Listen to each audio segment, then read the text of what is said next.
Okay, I'm smart enough to know. People could be checking my jealousy levels. Now, I'm not really jealous of anyone. What? I'm in the back alley. I'm taking a video. Do you want to say hi? Jesus Christ. Do some work instead of just driving around. Pick up some garbage. Okay, there's a guy that appears to be from India. I'm not sure what part. Driving around in missing link security. I'm standing in a fucking back alley. Like, come on. I'm not racist at all. I have zero racist bones in my body, actually. But, like, what the fuck? He drove by that garbage. He didn't pick up anything. He just like, boom, on me. For what? What am I doing? Absolutely sweet fuck all. This is Canada. I'm in a back alley. There's garbage there too. There's garbage there. He's driving around spending how much money? Doing nothing. He's got no guns. He's got no handcuffs. He's literally just annoying people. Now, you might, every once in a while, prevent the odd crime. But cost-benefit analysis ratio? I don't know. I'm going with pretty dismal. And that's just rough guesstimations of what I see compared to what I see could be done. You know, I once used to work for this guy, kind of a business icon in the world of Canada and the States. And we went to a sales meeting. And I was kind of new. I got put into this role where there's lots of seniority around me. I got a senior spot. And one of the things I started doing, and it really gained a lot of respect and it allowed me to like connect with everybody that was under me, or reporting to me. I don't say under, they were reporting to me. And you see everything like one family, we're all, like if you look at this Toyota way or something like that, you know, we're all working together. I didn't walk by a piece of garbage that I didn't pick up. Yes, we had janitors. Yes, there was clean time. Yes, there were schedules. Yes, there was this. Yes, there was that. You know, like everybody had their role, or their roles and responsibilities. But there's some stuff that's just like outward facing, outward appearance, outward customer serving. And then I got this other thing, this damn heart of mine. I fell in love with a girl that was a honey trap, sent to frame me, abuse me, manipulate me, gaslight me, a complete narcissist. And sadly, I still think she's amazing, like, could be amazing. But she's an energy drain, she's chaotic. She basically was sent to ruin my life and stop me from progressing or achieving anything. And I think, you know, as a union, if we could get to the point of working with each other and helping each other excel, there's nothing that we couldn't do together. But she's blonde-haired, she's blue-eyed, she's Caucasian, she's pretty independent, and she does not think nobody changes in a relationship. She ain't changed for nobody for nothing. And that is not the way love or relationships work. They are called compromise. And if I could get some honesty out of her, it would be amazing. Because you know, you can't believe everything you see on the phone. It can manipulate you, it can tweak you, it can suggest all kinds of things. But there are some times where it has been right. So one example was that it said she is right now seeing a lawyer. This was months ago. And I'm like, what the fuck is she seeing a lawyer for? Well, she'd been gone for a few mornings. Now, oddly enough, I asked her, I'm like, are you seeing a lawyer? She said, no, never seen a lawyer. No. So she said that. I believed it. But then she went on a little tangent or hissy fit, and she left some stuff in a backpack of mine or a bag of mine, and I looked through it, tried to sort her stuff, my stuff, and what do I find? Oh, she's been seeing a lawyer. She's got a lawyer and a case file, and a private one. So she's been lying quite a bit. Now it's the lies, as well as the intentional acting to try and make me look like an abusive person, or to gaslight me, or to make me look like a very terrible, greedy, selfish individual. But when I look at what happened to her last boyfriend, who may not be dead, You know, his name, they called him Ryan Fire Thrower. Apparently he died in some motorhome. He was cooking down and spilled some down on him, blah, blah, blah, and his motorhome burnt up. But I've never seen a funeral. I don't know if I've seen a body, and he's probably not dead. Now, I know Oz is back in town here.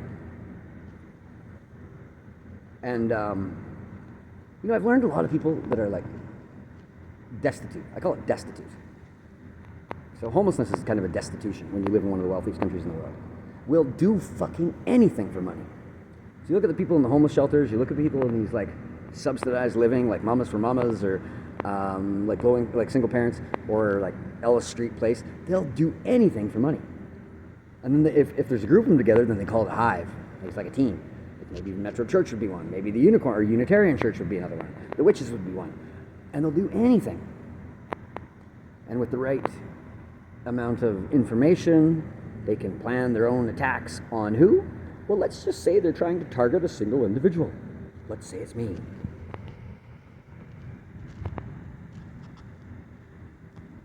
Well, I happen to stand up for women. Now, people have been asking me, does Crystal have a phone? No. Because she has a lying problem, a pathological lying problem, which I understand. She grew up in the system. Okay, now Charles White might be her father, or maybe her mother, I'm not sure. Her mother might be crazy as fuck. Mine is. And I don't mind getting rid of all of the people that are crazy out of compassion and love, empathy and understanding. Because I've had my own emotional swings, largely due to people manipulating and lying to me. But I don't do lying very well. Like, I don't, in a relationship, I don't appreciate it very much. Okay, now, I've seen some very interesting pictures come my way. And I even met a girl at a laundromat who was from Jamaica. But she said her name was Crystal when I asked her. But that wasn't the name on her name tag. So, you know, as much as I love the Jamaicans in the house, the Caribbean, and downtown Eli Brown, I'm not here to fuck around. I appreciate the connection, and greatly would rather work with than against. Because I think you're Canadian, I'm Canadian. I think you have a daughter. You do. So if you stand up for daughters, you probably should stand behind me. Because on September 21st, 2026, when the House of Commons opens in Canada this year, we're on our summer break now, I believe there's going to be a vote held in the House, and I believe it is going to be a unanimous vote for us to become free of our not ties. We always have a great relationship with England and Queen Elizabeth and King Charles and the royal family. We'll always have a superior and amazing relationship with them, as well as the United States. We intend to have relationships with countries that are good and noble all around the world. But with this unanimous vote, we have the opportunity to become a sovereign nation, which allows us to become the safest safe haven for finances, much like that happened long ago in the Cayman Islands, and, you know, Swiss banks went through their own events, and there's been many regions around the world that have tried to capture the idea of being a safe place for money that doesn't look too deep and doesn't ask too many questions. Well, Canada's one of the rare ones. You see, we have the Indian Act here, and on reserves we have some amazing possibilities for healthcare facilities, and the tobacco company should be interested in this. But it's the geographical stability and the abundance of power that makes us unique to any place in the world, as well as the cultural diversity and the political stability, as well as the lack of population, and the fact that following the House of Commons, we will have, I believe, be getting one step closer to gender equality, both real and nominal, across the board throughout Canada. And with utmost respect to the newest Pope, thank you for talking to Trump in such a tone that you did as he entered the Strait of Hormuz. And as much as I agree with you on the concepts of war and your very direct verbiage that you gave to Mr. President Donald Trump, I also have to take my hat off to Mr. Trump for getting in there and getting his hands dirty and doing something that needed to be done. You know, this other iconic legend that taught me a thing about business said, you know, in certain positions, you are going to find yourself with the need to make a decision. That decision is going to be based upon the best information that you have at the time. But the future is uncertain. And the biggest litmus test that you can ask yourself, if you have children, is a very big one, or if you have, you know, family or children, mainly children. Children are, you know, if you have your own children, these should be the ones that you really care about. And if they go to school in your own town, and if you live in a very small town where everyone knows everyone, it's all connected, would you, now let's say the decision you make does not turn out as planned, would you post your decision on the front page of the local paper so everyone could read it, even though it failed miserably, and say, hey, this is what I thought was going to happen, this is why I thought it was going to happen, this is the information I had at the time, and if you look at the logic behind this, it made sense that we should have had a different outcome. Now, things didn't work out the way I wanted, but this was what I was going for, and I was going for the betterment of the community and betterment of humanity and the betterment of everyone. So please don't pick on my kids at school. I did the best I could. Somebody's got to make a decision. That was my job. I made it. It didn't work out. You can't get it right all the time.